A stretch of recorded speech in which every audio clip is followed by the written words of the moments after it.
chemical in nature. It is usually a sodium or a potassium salt of fatty acids of long carbon chain.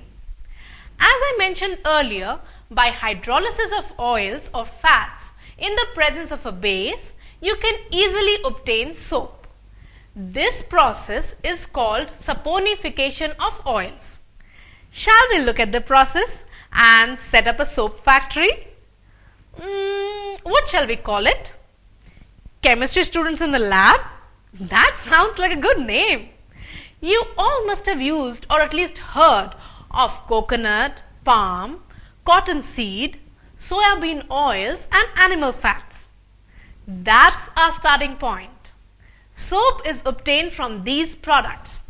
The entire process of soap manufacture involves 3 major steps. 1. Hydrolysis of fats into fatty acids. 2. Separation of fatty acids.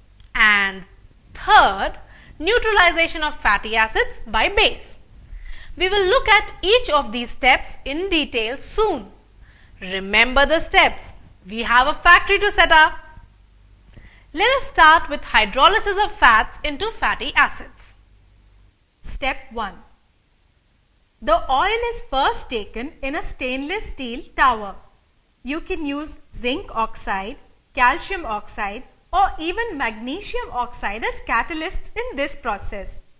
Now, the catalyst along with the oil is heated up to 240 to 250 degrees centigrade. Here, you also need to apply a pressure of 4.1 megapascal. This mixture is now blended by steam and hydrolysis takes place for about 2 to 3 hours. You will finally obtain glycerol. Remember, glycerol is water soluble. So, to extract pure glycerol, you must now distill the glycerol from water. Step 2. In the second step, fatty acids are separated. Can you imagine how? The obtained fatty acids are dried and subjected to fractional distillation. Do you know why? Because obtained fatty acids are usually in a mixture form. Therefore, through fractional distillation, the mixture is separated. Remember that the quality of soap depends on the composition of fatty acids in the mixture. Step 3.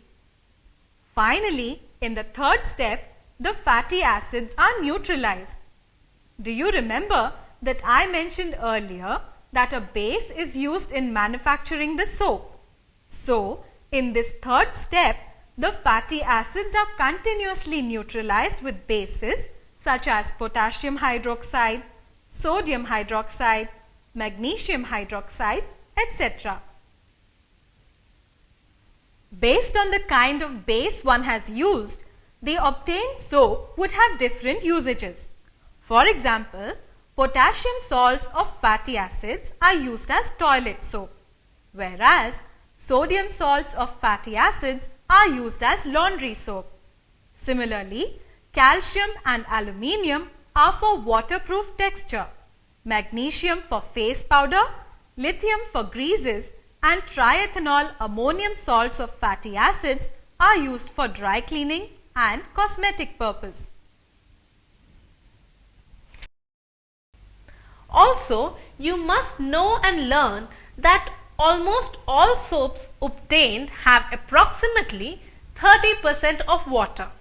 Further, the soap types we just discussed have different substances included in different proportions based on their use. Toilet soap contains 7 to 10% of free acids.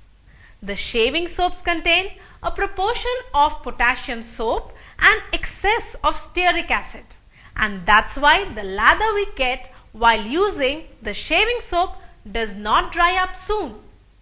Some transparent soap also contain glycerol, and some other soaps can also contain perfumes and inorganic materials like salt, soda ash, sodium bicarbonate, sodium silicate, etc.